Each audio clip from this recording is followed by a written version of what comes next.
पहली बार नहीं है कि राहुल गांधी किसी संवैधानिक संस्थान के ऊपर हमला करते हुए नजर आए। भारतीय जनता पार्टी के खिलाफ भी उन्होंने अनर्गल कहा है। राहुल गांधी और कांग्रेस पार्टी ने आज तक उन राज्यों में कोई भी प्रेस कॉन्फ्रेंस नहीं किया जिन राज्यों में उनको जीत मिली। ये जो मीठा मीठा गपगप और कड़वा कड़वा थू थू, यह जो सिलेक्टिविटी है कि हम सिलेक्टिव आउटरीच दिखाएंगे, यह भी भारत की जनता देख रही है। आप हिमाचल में जीतते हैं तो उस समय तो नहीं कहते हैं कि इलेक्शन कमीशन ने अच्छा काम किया।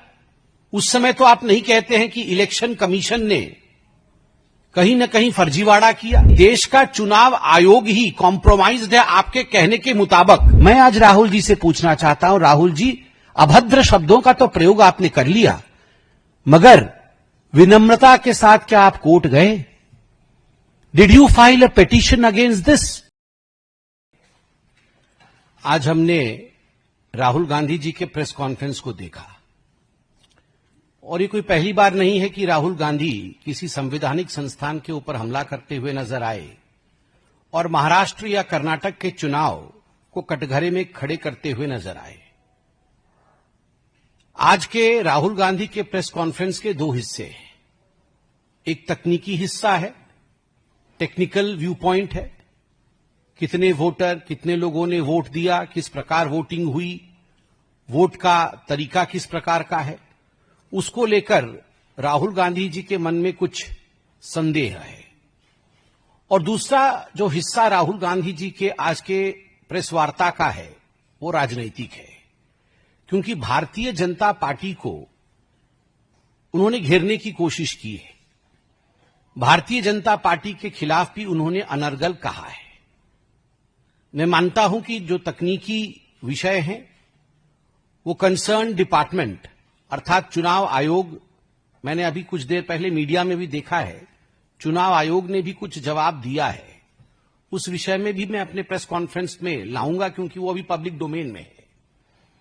मगर तकनीकी विषयों को अलग रखते हुए एक वृहद विषय को लेते हुए, राजनीतिक विषय को लेते हुए मैं इस प्रेस कॉन्फ्रेंस को संबोधित करता हूं। पहली बात है कि राहुल गांधी और कांग्रेस पार्टी ने आज तक उन राज्यों में कोई भी प्रेस कॉन्फ्रेंस नहीं किया जिन राज्यों में उनको जीत मिली है। ये जो मीठा मीठा गपगप और कड़वा कड़वा थू थू, यह जो सिलेक्टिविटी है कि हम सिलेक्टिव आउटरीच दिखाएंगे, यह भी भारत की जनता देख रही है। आप हिमाचल में जीतते हैं तो उस समय तो नहीं कहते हैं कि इलेक्शन कमीशन ने अच्छा काम किया। उस समय तो आप नहीं कहते हैं कि इलेक्शन कमीशन ने कहीं न कहीं फर्जीवाड़ा किया। उस समय आप फर्जीवाड़ा आपको नजर नहीं आता है या आप बधाई भी नहीं देते हैं। उस समय आप न्यूट्रल हो जाते हैं। आप तेलंगाना में जीतते हैं, आपका मुख्यमंत्री बनता है तेलंगाना में, भारतीय जनता पार्टी हार जाती है। उस समय का कोई भी प्रेस कॉन्फ्रेंस आप दिखा दीजिए कि राहुल गांधी ने कहा हो कि तेलंगाना में इलेक्शन कमीशन ने फर्जीवाड़ा किया है। उस समय किसी के ऊपर कोई प्रश्नवाचक चिन्ह नहीं उठाते हैं। जब आपको 99 सीट मिलती है लोकसभा के चुनाव में, तो आप पूरे देश में सेलिब्रेट करते हैं और कहते हैं देखो हमारी जीत हो गई। कैसे? यदि देश का लोकतंत्र हार गया, यदि देश का चुनाव आयोग ही कॉम्प्रोमाइज्ड है आपके कहने के मुताबिक, तो आप सेलिब्रेट किस बात का कर रहे हो कि हम जीत गए हैं, हमें अधिक सीटें मिली है। तो कहीं न कहीं एक सिलेक्टिव आउटरीच कांग्रेस पार्टी और राहुल गांधी में देखने को मिलता है। दूसरी बात है, राहुल गांधी का फ्रस्ट्रेशन की ये चरम सीमा है और मैं बहुत सोच समझकर बोल रहा हूं। आज जिस प्रकार के शब्दों का प्रयोग किया गया है, मैं तकनीकी विषय पर तो आऊंगा, मगर आज पहली आपत्ति मैं दर्ज करता हूं कि चुनाव में हार जीत ये लगी रहेगी। सबसे बड़े समय के लिए यदि विपक्ष में किसी पार्टी ने समय बिताया है तो मेरा मानना है जनसंघ भारतीय जनता पार्टी है। हमारी पार्टी ने सबसे बड़े कालखंड के लिए विपक्ष के रूप में जिम्मेदारी संभाली, मगर कभी भी कोई भी ऐसा वाकया नहीं हुआ। कई बार हमने भी प्रेस कॉन्फ्रेंस किया है मगर कभी भी ऐसा नहीं हुआ कि इलेक्शन कमीशन के, चुनाव आयोग के अधिकारियों को धमकाने का काम हमारे किसी नेता ने किया हो। आज के शब्द क्या थे राहुल गांधी जी के? राहुल गांधी जी के शब्द थे, यदि मेरे प्रेस कॉन्फ्रेंस के ऊपर जवाब नहीं आया तो there will be serious consequences, बहुत घातक परिणाम होंगे।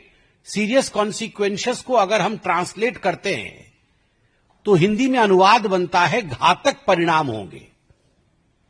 क्या घातक परिणाम होंगे? उन्होंने यह भी जस्टिफाई किया कि एक दिन ऐसा आ सकता है कि जब हम ऑपोजिशन वाले, अभी भी उनके मुंह में खुद ही कांग्रेस पार्टी के सर्वोच्च नेता के मुख से यह नहीं निकल रहा है कि एक दिन ऐसा भी आ सकता है कि कांग्रेस पार्टी सरकार बना सकती है। He lacks confidence to that extent.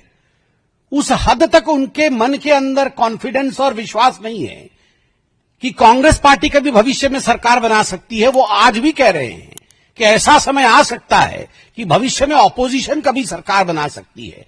तब चुन चुन कर एक एक अधिकारी को, वो कितना भी बड़ा क्यों ना हो, उसको छोड़ा नहीं जाएगा। ये किसकी भाषा है? ये एलओपी की भाषा है या एक, मैं तो खराब शब्दों का प्रयोग, अमर्यादित शब्द का प्रयोग करना कदाचित नहीं चाहूंगा, या सड़क चलते किसी ऐसे व्यक्ति की जो रोड रेज में बोलता है। This language is the language of election rage, कि आपके गाड़ी का एक्सीडेंट हो गया है, आपके पार्टी का एक्सीडेंट हो गया है बिकॉज ऑफ नॉन परफॉर्मेंस, और आप इलेक्शन रेज में आ गए हैं। जिस प्रकार रोड रेज का हम केस देखते हैं, राहुल गांधी जी का ये इलेक्शन रेज है। ये कई महीनों से चल रहा है। जब आप कहते हैं कि चुन चुन के मैं छोड़ूंगा नहीं, मैं बर्बाद कर दूंगा ऑफिसर्स को, this is not the language. मैं सत्ताधारी पार्टी का प्रवक्ता हूं।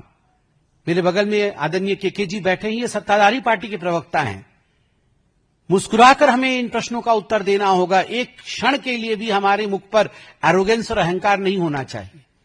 हम कौन हैं? हम नौकर हैं, हम जनता के सेवक हैं, चाकर हैं हम।